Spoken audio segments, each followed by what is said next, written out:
Hello everyone, કેમ છો બધા? હવે ગઈકાલે સીસીઈની પરીક્ષાનું પરિણામ આવ્યું અને હવે સીસીઈની મુખ્ય પરીક્ષા 2 મહિનામાં આવી રહી છે એવું સંભળાય છે, બરાબર, સૂત્રોથી. તો મને ખબર નથી આ સૂત્રો કેટલા ક્રેડિબલ છે, પણ આપણે તો ભાઈ 2 મહિના છે એમ માનીને ચાલવાનું છે. તો આજે હું તમને હેલ્પ કરીશ કે આ સીસીઈની જે મુખ્ય પરીક્ષા છે એની સ્ટ્રેટેજી, એની રણનીતિ કઈ રીતે બનાવીશું આપણે.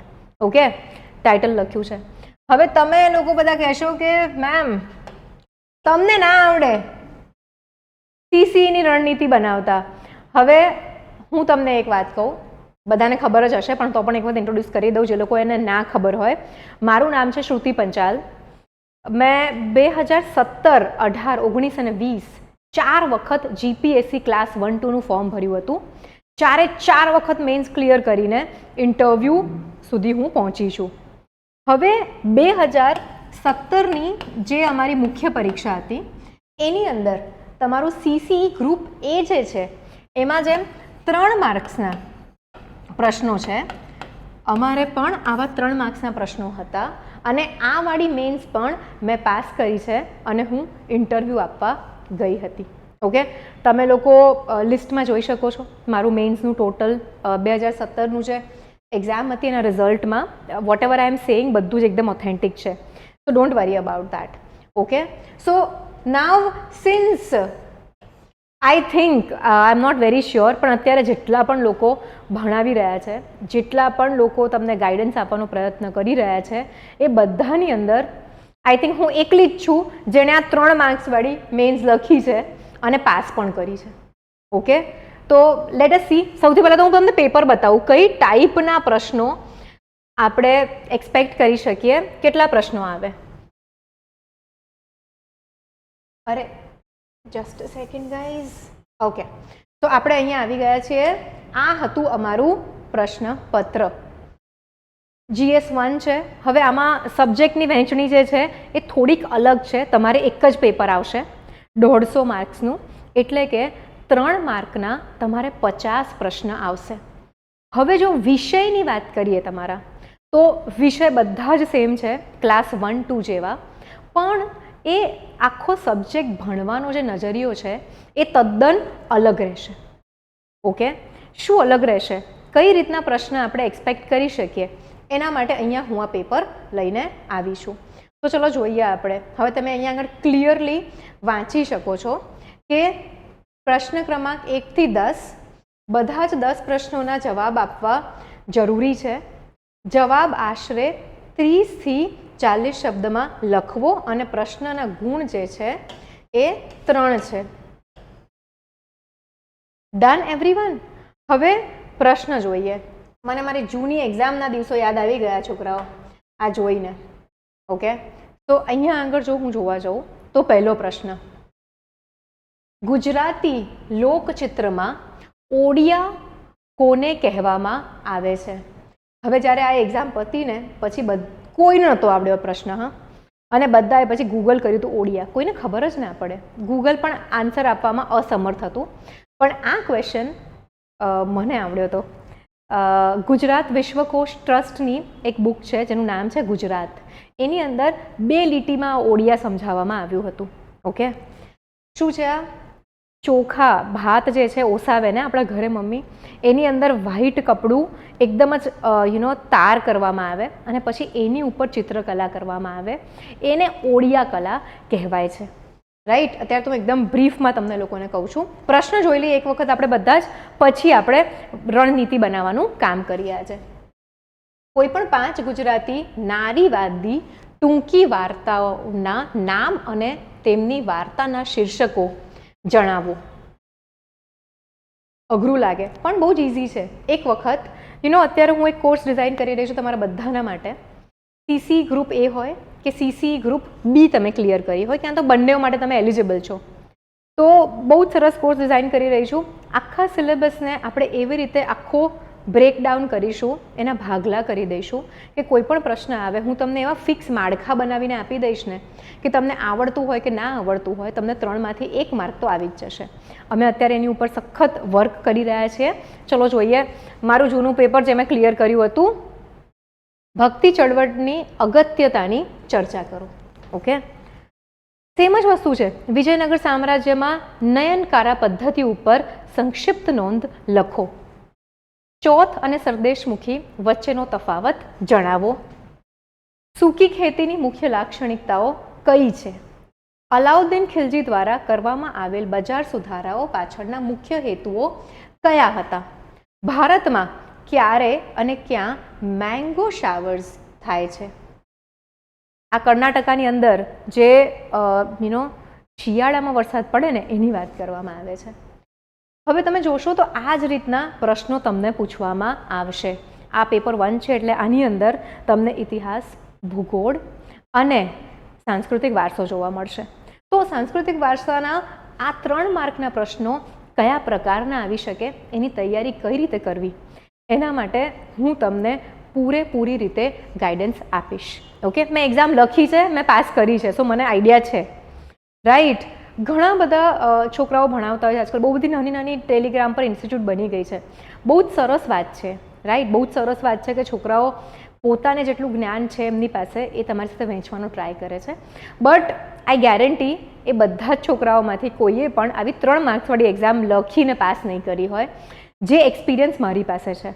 ઓલ્સો તમને લોકોને ખ્યાલ હશે, ક્લાસ 1-2ની મુખ્ય પરીક્ષા માટે એક દિશા કોર્સ આપણે ત્યાંથી લોન્ચ કર્યો હતો. આ જે દિશા કોર્સ છે એ અત્યારે ગુજરાતનો બેસ્ટ કોર્સ તરીકે માનવામાં આવે છે. સ્ટુડન્ટ્સ એવું કહે છે.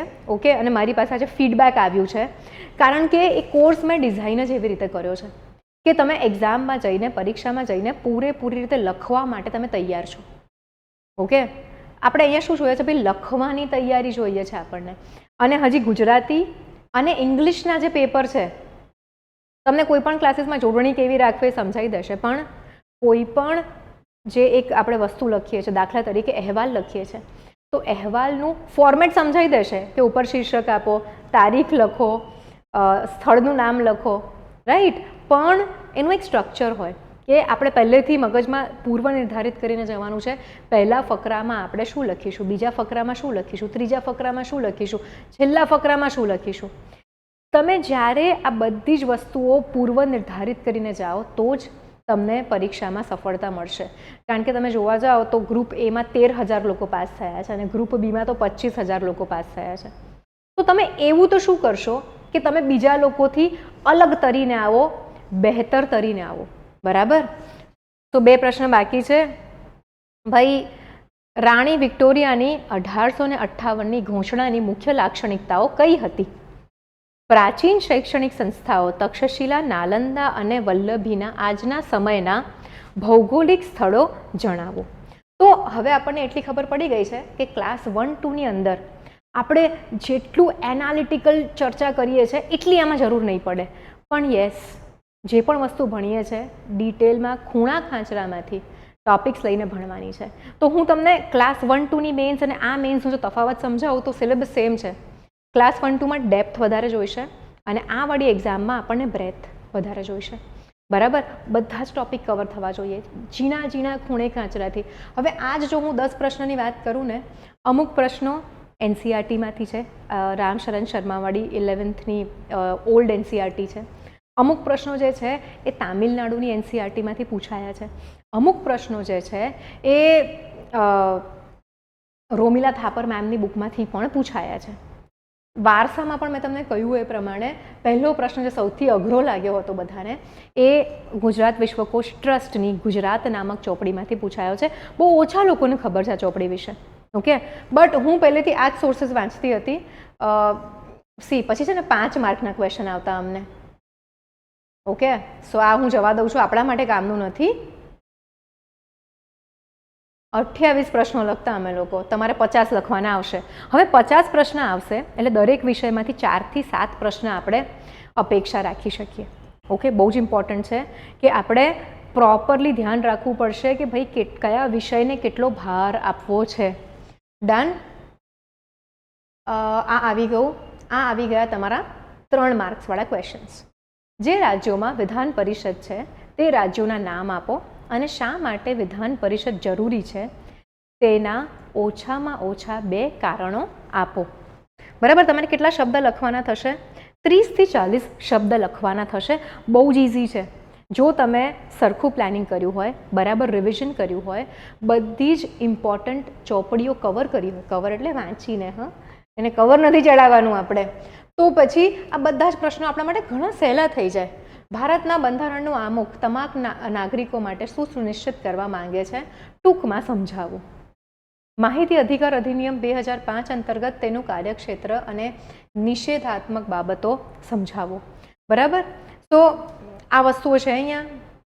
હવે તમે જોવા જશો તો આ તમારા માટે નવા વિષય આવશે. વ્યક્તિગત નૈતિકતા અને વ્યવસાયિક નૈતિકતા વચ્ચેનો તફાવત જણાવો. જાહેર સેવાઓના સંદર્ભમાં સત્યનિષ્ઠા અને ઉત્તરદાયિત્વના ખ્યાલને વ્યાખ્યાયિત કરો. સામાજિક પ્રભાવ માનવ ક્રિયા નક્કી કરે છે. વિધાનનું ઔચિત્ય સાબિત કરો. ઓકે, હવે જો હું GS3ની વાત કરું, ઓકે, જેની અંદર તમને કરંટ અફેર્સ, વર્તમાન પ્રવાહ જે આપણે કહીએ છીએ આવે છે, એના પણ પ્રશ્નો જે છે એ ખૂબ રસપ્રદ હતા. આ એક પ્રશ્ન હું તમને કહીશ. જી બાઇકનો પ્રશ્ન હતો. બહુ જ બધા લોકો કન્ફ્યુઝ થઈ ગયા હતા કે ભાઈ શું લખીએ. હવે ગાંધીનગર એક્ઝામ થતી હતી GPSC ભવનમાં જે તે સમયે. તો અમે લોકો બધા જઈએ ને તો ઘણા બધા લોકોની બી ટેવ હોય કે આજુબાજુમાં બધા હોર્ડિંગ્સ વાંચ કરે. મને છે એવી ટેવ કે હજી બી હું જતી હોઉં તો સરકારની યોજનાઓ અને બધી જ વસ્તુઓના હોર્ડિંગ્સ વાંચું, એના ફોટો જોઉં, એમાં શું લખ્યું છે, એના ઉપદેશો શું છે, બરાબર, ઉદ્દેશો શું છે, ઓલ ધોઝ થિંગ્સ હું ધ્યાન રાખું. લાભાર્થી કોણ કોણ છે, શું લાભ છે, ઓલ ધોઝ થિંગ્સ. તો જે તે વખતે છે ને ગાંધીનગર અમારું એક્ઝામનું જે સેન્ટર હતું ને GPSC ભવનની બહાર, ત્યાં 1 કિલોમીટર આગળ આ જી બાઇક જે છે એના બોર્ડ માર્યા હતા. અને ભાડે અત્યારે માય બાઇક જેમ છે ને અમદાવાદમાં ઠેર ઠેર, એમ ભાડે તમને ₹1 કે ₹2 પર કલાક પર પ્રતિ કલાકે તમને સાયકલ ભાડે મળતી હતી. તો આ એ ઇનિશિયેટિવ હતું. સો જે તે સમયે બ્લુ વેલ ચેલેન્જ બહુ જ ચાલતું હતું કે યુવકો જે આ બ્લુ વેલ ગેમ સાથે સંકળાયેલા હતા એ બધા જ લોકો આ ગેમની અંદર ચેલેન્જ મળે અને પછી એ લોકો આત્મહત્યા કરતા હતા. સો આ બહુ જ એ વખતે કરંટ અફેર્સમાં હતું, ન્યૂઝમાં હતું. તો આઈ હેવ એક્સપિરિયન્સ, મારી પાસે અનુભવ છે આ રીતની મેન્સને ટેકલ કરવાનો. અને મારો આ જ અનુભવ અને મારી બહુ જ સરસ એક્ઝામમાં તમે લખી શકો, બરાબર, એવા કોર્સ ડિઝાઇન કરવાની ક્ષમતા અને બહુ જ સરસ ટીચર્સની ટીમ લઈને હું આવી રહી છું. ઓકે, જ્યારે હું ટીમ કહું છું તો GSમાં અમે 2 ફેકલ્ટી હોઈશું. હું રાજવ્યવસ્થા, બરાબર, ડિસિપ્લિન ઇન પબ્લિક સર્વિસ અને પબ્લિક એડમિનિસ્ટ્રેશન અને ગવર્નન્સ, હું 3 વિષય ભણાવીશ. બાકીના વિષય જે છે એ અમારા બહુ જ જૂના અને વિશ્વાસુ ફેકલ્ટી જે છે તે ભણાવશે. ઇંગ્લિશ અને ગુજરાતીના પેપર્સ જે છે એની અંદર અલગ અલગ વિશેષજ્ઞ તમને ભણાવશે. પણ પેપર લખવાનું કઈ રીતે, શું લખવાનું, એ હું તમને સ્ટ્રેટેજી બનાવી આપીશ. તો અત્યારે હું થોડો ટાઈમ લઈ રહી છું જેથી કરીને હું તમારા લોકો માટે તમારી એક્ઝામ તમે બહુ જ સારી રીતે લખી શકો અને એક વખત મારી પાસે ભણ્યા પછી તમે તમારી એક્ઝામની કોઈ ચિંતા ના રહે, બરાબર, એ રીતનું આખું આયોજન હું કરી રહી છું. જેની અંદર તમને એક ટાઈમ ટેબલ ભણવા માટે આપવામાં આવશે.